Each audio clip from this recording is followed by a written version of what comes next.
அர்ஜுனா, ஆதித்யர்கள் 12 12வதாக சொல்லப்பட்ட விஷ்ணு நானே. லோகத்தில் ஜோதியுள்ளவைகளில் ஆதித்ய கணத்தைச் சேர்ந்த சூரியன் நானே. வாயுக்களில் மரீச்சி என்னும் வாயு நானே. நக்ஷத்திரங்களில் அவைகளை ஆள்கின்ற சந்திரன் நானே. ருக் யஜுஸ் சாமம் அதர்வணம் என்கின்ற வேதங்களுள் சிறந்ததான சாமவேதம் நானே. தேவர்களுக்குள் இந்திரன் நானே. இந்திரியங்களுக்குள் சிறந்ததான மனது நானே. பூதங்கள் எல்லாவற்றிற்கும் அறிவும் நானே. ருத்திரர்கள் 11 சங்கரன் நானே. யக்ஷ ராட்சசருக்குள் குபேரன் நானே. அஷ்ட வசுக்களுக்குள் பாவகன் நானே. கொடிமுடிகள் கூடிய பர்வதங்களுக்குள் மேரு பர்வதம் நானே.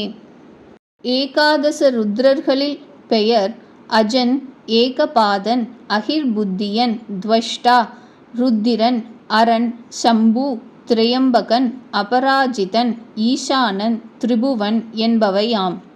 ஓ குந்தி புத்ரா, புரோகிதர்களுக்குள் முக்கியமான பிரகஸ்பதி நானே. சேனாபதிகளுக்குள் கந்தன் நானே. ஜலாசயங்களுக்குள் கடல் நானே. மரீச்சி முதலான மகரிஷிகளுக்குள் பிருகு மகரிஷி நானே. பொருளை குறிக்கும் சொற்களுள் பிரணவம் எனும் ஒற்றை எழுத்து நானே. யக்ஞங்களுக்குள் சிறந்த ஜப யக்ஞம் நானே. பருப்பதமாயுள்ளவைகளில் இமயமலை நானே. விருட்சங்களில் அஸ்வத்த விருட்சம் என்கின்ற அரசமரமாகவும், தேவ ரிஷிகளில் நாரதராகவும், கந்தர்வர்களில் சித்ராதி என்பனவாகவும், பிறவி தொடங்கி ஞானமுடையவர்களுக்குள்ளே கபிலராகவும் இருக்கின்றேன். அஸ்வங்களில் திருப்பார்கடலில் அமிர்தத்தோடு பிறந்த உச்சைஸ்ரவஸ் என்கின்ற அஸ்வமாகவும், சிறந்த யானைகளில் ஐராவதமாகவும், மானுடரில் ராஜாவாகவும் என்னை அறியக் கடவாய். சாதாரணமான ஆயுதங்களுக்குள் நான் வஜ்ராயுதம். கறக்கும் பசுக்களுக்குள் காமதேனுவெனும் பசு நான். பிறப்புக்குக் காரணமான மன்மதனும் நான். ஒரு தலை பாம்புகளுக்குள் வாசுகி நான். பல தலை பாம்புகளுக்குள் நான் ஆதிசேஷன். ஜலச்சரங்களில் நான் வருணன். பித்ருக்களுக்குள் அரியமன் என்பவன் நான். தண்டிப்பவருள் வைவஸ்வதம் என்னும் யமன் நான். தைத்தியர்களுக்குள் நான் பிரஹ்லாதன். அனர்த்தம் தேடுமவர்களுக்குள் மிருத்யு நான். மிருகங்களுக்குள் சிம்ஹம் நான். பக்ஷிகளுக்குள் கருடன் நான். செல்கையே ஸ்வபாவமானவைகளுக்குள் யான் வாயு. அஸ்திர சஸ்திரங்களில் தேர்ந்தவர்களுக்குள் யான் ராமன். மத்ஸ்யங்களுக்குள் யான் முதலை. நதிகளுக்குள் யான் கங்கை. அர்ஜுனா, சிருஷ்டிக்கப்படும் பதார்த்தங்களின் ஆதியும் மத்தியமும் அந்தமும் நானே. அதாவது சகல பிராணிகளையும் ஆங்காங்கு சிருஷ்டிக்கும் அவர்களும், அப்படியே ஆங்காங்கு பரிபாலிக்கும் அவர்களும், நாசம் செய்யும் அவர்களும் யானே என்றபடி வித்யைகளுக்குள் யான் வேதாந்த வித்தை. ஜல்பம் விதண்டை முதலிய வாதம் செய்வோர்களில் தத்துவ நிர்ணயம் செய்யத் தொடங்கிய வாதம் நான். வாதமாவது 3 விதம். அவை வாதம், ஜல்பம், விதண்டாவாதம் என்று 3 வகைப்படும். வாதம் என்றால் ராகத்வேஷம் நீங்கியிருக்கின்ற குரு சிஷ்யர்களாயினும் வேறு எவராயினும் உத்தர பிரத்யுத்தர ரூபமாய் செய்கின்ற சம்பாஷணை. ஜல்பம் என்றால் சாஸ்திர பிரமாணங்கள், யுக்திகள் இவைகளினாலே தன் வாதத்தை ஸ்தாபித்து கொண்டு எதிரி பட்சத்தை கண்டிப்பதான இரு கட்சியாருடைய வாதம். விதண்டாவாதம் என்றால் தன் மதம் இன்னதென்பதை சொல்லாமல் எதிரியினுடைய மதத்தை தூஷணையினால் நிராகரிப்பது. அக்ஷரங்களில் எல்லா எழுத்துக்களுக்கும் முதற் காரணமான அகரம் யான். சமாசங்களுக்குள் யான் துவந்த சமாசம். கலை முகூர்த்தம் முதலாயுள்ள அழிவற்ற காலமும் யானே. சகல பிராணிகளையும் சிருஷ்டிக்கும் நான் முகனும் யானே. கவனிப்பு: அகரம் தானே என்று பகவான் அருளியதை உட்கொண்டே அகர முதல எழுத்தெல்லாம் ஆதி பகவன் முதற்றே உலகு என்று திருவள்ளுவர் கூறியதற்கு ஆசிரியர் பாரத்வாஜர் நாச்சினார்க்கினியர் மெய்யினியக்க மகரமொடு சிவனும் என்னும் சூத்திர வரையில் இறைவன் இயங்குதினை கண்ணும் நிலத்தினை கண்ணும் பிறவற்றின் கண்ணும் அவற்றின் தன்மையாய் நிற்குமாறு எல்லார்க்கும் ஒப்ப முடிந்தாற்போல அகரமும் உயிர்க்கண்ணும் தனி மெய்க்கண்ணும் கலந்து அவற்றின் தன்மையாயே நிற்கும் என்பது சான்றோர்க்கெல்லாம் ஒப்ப முடிந்தது. அகர முதல எனும் குறளான அகரமாகிய முதலையுடைய எழுத்துக்களெல்லாம் அதுபோல இறைவனாகிய முதலையுடை துலகம் என வள்ளுவனார் உவமை கூறியவாற்றாலும் எழுத்துக்களில் அகரமாகின்றேன் யானே என கூறியவாற்றால் கண்டு தெளிக. சகல பிராணிகளையும் சம்ஹரிக்கின்ற யமனும் யானே. இனி உண்டாகும் பதார்த்தங்களுக்கெல்லாம் உற்பத்தியும் யானே. பெண்களுக்குள் லக்ஷ்மியும் கீர்த்தியும் வாக்கும் ஸ்மிருதியும் புத்தியும் திருதியும் அதாவது தைரியமும் க்ஷமையும் யானே. இவை யாவும் எம்பெருமானுக்கே அசாதாரணமான சக்திகள் என்று அறிக. சாமங்களுக்குள் யான் பெரிய சாமம், சந்தஸுக்குள் யான் காயத்ரி, மாதங்களுக்குள் யான் மார்கழி, ருதுக்களுக்குள் பூக்கும் காலமான வசந்த ருது யான். அர்ஜுனா, பலவித மோசம் செய்பவர்களுடைய சூதாடலென்கின்ற மோசமாயிருக்கின்றேன். தேஜஸ் உடையவர்களின் தேஜஸ் யான்.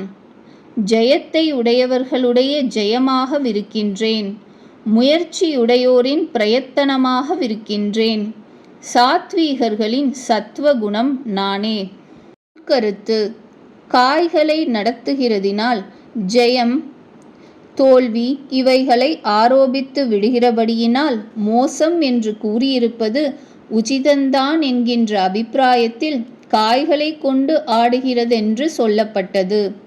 சொக்கட்டான் ஆடுவர்களில் சொக்கட்டான் ஆட்டம் நான் என்று கூறாமல் மோசம் செய்வதை மாத்திரம் சொன்னதனால் மோசத்திற்கு இடமாகிய விற்றல், வாங்குதல், கடன் வாங்குதல், பங்கு பிரித்தல், பிரதிஞ்ஞை செய்தல் முதலிய மற்ற காரியங்களை விட சொக்கட்டான் ஆடுதல் மேலானதென்று சொல்லப்படுகிறதென்கின்ற அபிப்பிராயத்தினால் மோசத்திற்கு இடமாகிய காரியங்களுக்கென்று சொல்லப்பட்டது.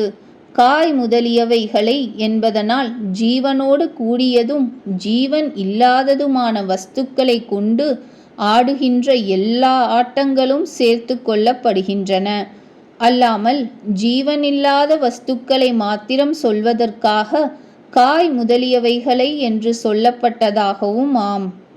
அதற்கு மேன்மையாவது பிரயாசமில்லாமலும் தர்மத்திற்கு விரோதமில்லாமலும் ஒப்புக்கொள்வதினாலேயே எல்லா பொருள்களையும் அபகரிக்க முடியுமென்று கருத்தாகும்.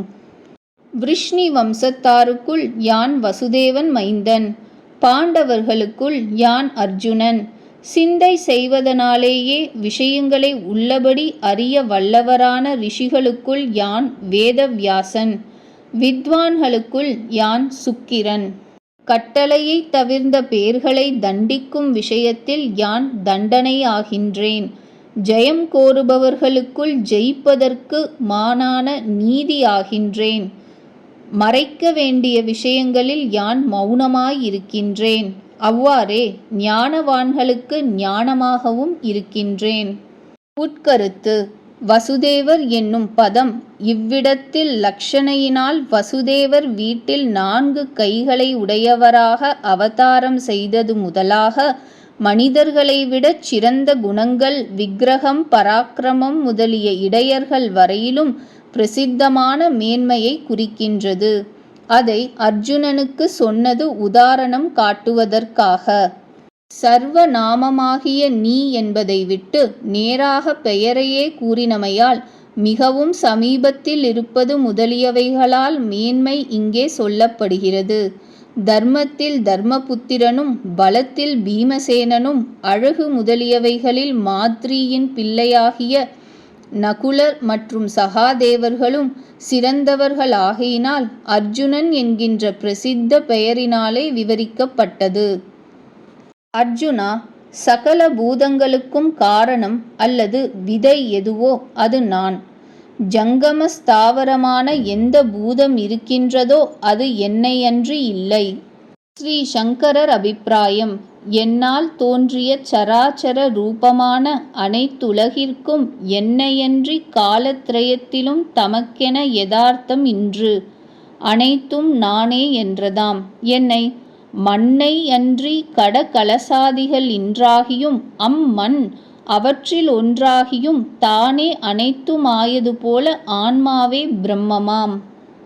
இப்பிரம்மமே பிரம்ம விஷ்ணு ருத்ராதி மும்மூர்த்திகளாய் உலகங்களுக்கு உற்பத்தி ஸ்திதி லய காரணமாகி விளங்கும். இங்கனம் அனைத்தாலும் ஆகாமலும் இருந்த அவ்வாத்மாவினது சாமர்த்திய சக்தியின் விபூதி விஸ்தாரத்தை உணர்த்தியதாம்.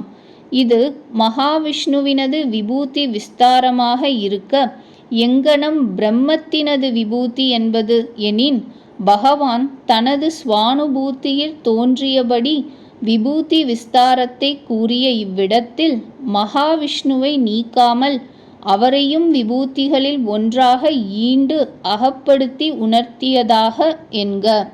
ஆயின் ஆன்மாவும் அங்கனமே பிரம்மத்தினது ஏகதேச அவச்சரம் ஆகாதோ எனின், பிரம்மத்தினது ஸ்வரூபமே ஆத்மாவெனக் கூறப்படுதலினாலும் ஆன்மாவே பிரம்மம் பிரம்மமே ஆன்மா ஆகதலினாலும் அன்றென்க.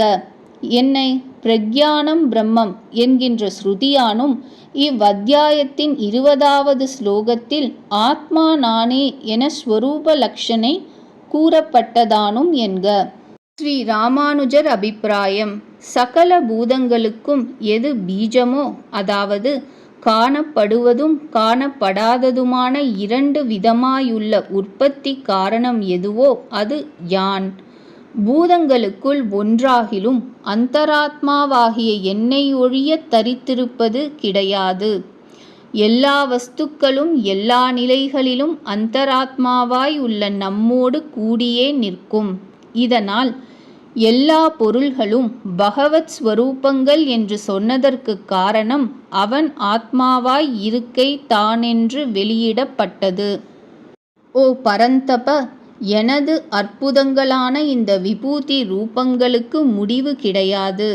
அவ்வாறிருக்க இப்போது விவரித்ததோவென்றால் சில உத்தேசங்களைக் கொண்டு சிறிது மாத்திரம் சுருக்கிச் சொல்லப்பட்டது. அதாவது எந்தெந்த பிராணிகளின் கூட்டம் நியமிக்கப்படும் வஸ்துக்களை உடையதோ, காந்தி உடையதோ, அல்லாமல் பணமும் தானியமும் நிறைந்ததோ, நல்ல காரியங்களில் ஆரம்பிப்பதில் பிரயத்தனம் செய்து கொண்டிருக்கின்றதோ, அதை என்னுடைய தேஜஸினுடைய அம்சத்தினால் உண்டானதாக அறி. தேஜஸாவது அயலாரை நிராகரிக்கும் சக்தி. ஒருவராலும் நினைக்க முடியாத சக்தியை உடைய என்னுடைய நியமன சக்தியின் ஒரு பாகத்தினால் உண்டானதென்று பொருள்படும். மேலும் ஐஸ்வர்யத்தை உடையதும் காந்தியை உடையதும் குணாதிசயங்களை உடையதுமான வஸ்துக்கள் யாவையோ அவையெல்லாம் எனது தேஜஸினது பாகத்தால் உண்டாயினவென்றே நீ அறி. ஓ அர்ஜுனா, இவ்வாறன்றியும் விஸ்தாரமாக தெரியப்பட்ட இந்த விபூதியினாலே உனக்கு என்ன பிரயோஜனம்? நான் சகலமான இந்த ஜகத்தை ஒரு அம்சத்தினாலே வியாபித்து அல்லது தரித்து கொண்டிருக்கின்றேன். ஸ்ரீ சங்கரர் அபிப்பிராயம்: சத்து அசத்து என அத்தியாயம் 2 ஸ்லோகம் 66 விவரிக்கப்பட்டுள்ளது. அர்ஜுனா, இவ்வளவு தூரம் சொல்வதென்ன? ஒரு சொல்லாய் சொல்லுகின்றோம். இவ்வுலகெல்லாம் காரணமான நிலையிலும் காரியமான நிலையிலும் ஸ்தூலமாயும் சூக்ஷ்மமாயும் இருப்பதிலும் தரிப்பதிலும் பிரவர்த்திப்பதிலும் எப்படியானால் நமது இச்சையை கடக்க மாட்டாதோ அவ்வாறே நமது மகிமையின் லட்சத்தில் ஒரு பங்கினால் இதை தரித்து கொண்டிருக்கின்றோம். சத்து அசத்து என அத்தியாயம் 2 ஸ்லோகம் 66 விரிக்கப்பட்டுள்ளது. இவ்விரண்டும் பாவம் உளது அபாவம் இலது என்கின்ற அர்த்தத்துக்கியையும் அவையே தமக்கு அந்நியமாகவும் உன்னியமாகவும் யாவர்க்கும் தோன்றியும் தோன்றாமலும் இவ்விரண்டு வகையானும் திருக்கு திருஷ்யம் என விரண்டாக சத்துக்களாற் பகுக்கப்பட்டுள்ளது. இவையே மட்டும் அறிவு அறியப்படு பொருள் அல்லது காண்பான் காணப்படு பொருள் எனக் கூறும் பொருத்தமுடையனவாம். ஆகிய இவ்விரண்டே பிரம்மத்திற்கு இரண்டு அம்சங்களாம். இவ்விரண்டிற்கும் வேறான அப்பிரமப் பொருள் மாயையில் பிரதிபலித்த அவசரத்தில் பரபிரம்மம் எனப்படும். அஃதும் முக்குண வியாபாரத்தால் மூன்று மூர்த்திகளாக முத்தொழில் காரணத்தால் விவரிக்கப்படும். இனி இப்பிரம்மம் என்பது மும்மூர்த்திகளும் ஒன்றாக ஒரு மூர்த்தியாய் வியக்தப்படாமல் அவ்வியக்தமாய் அடங்கியிருந்த அவசரத்தின் மேல் நின்ற ஒன்றாயதலால் இதுவே சத்தென்றும் அப்பிரம்மத்தின் பிரதிபிம்பம் என்றும் அத்தியாயம் 14 ஸ்லோகம் 27 ஸ்ருதி யுக்திகளுக்கிணங்க கூறத்தக்கதாம். அந்தராத்மாவான இப்பர பிரம்மமே வியக்தப்பட்ட அவசரத்தில் முத்தொழில் வல்ல மூவருள்ளும் பரமாத்மாவெனவும் ஜீவகோட்டிகளில் ஜீவாத்மாவெனவும் விவரிக்கப்பட்டு நிகழும். பாரமார்த்தத்தில் ஜீவாத்மா பரமாத்ம அந்தராத்ம விவகாரங்கள் நசித்த விடத்து நிர்விசேஷ கேவலாத்மாவான பிரம்மமே அத்வைத்த விதமாக சேடிப்பதாம். இதுவே சத்து அசத்து விவகாரங்கள் கடந்த சுத்த பிரம்மம் எனவும் ஸ்ருதிகளில் கூறப்படும். இனி கேவலாத்மாவான சுத்த பிரம்மத்தின் பிரதிபிம்பமான எனது விபூதி ரூபங்கள் மண்ணில் கடம் போல எனது சக்தியில் கற்பனையாக தோற்றுவதால் சத்தா மாத்திரமான என்னை அறிய வேண்டிய உனக்கு அசத்தியாக எனது விபூதி விஸ்தாரத்தை எவ்வளவு கேட்பினும் ஒன்றும் இன்றென்பார். அதவா பகுனை தேன கிம் ஞாதேன தபார்ஜுன என்று கூறப்பட்டது. இது அத்வைத கொள்கையாம். 10வது அத்தியாயம் முற்று பெற்றது.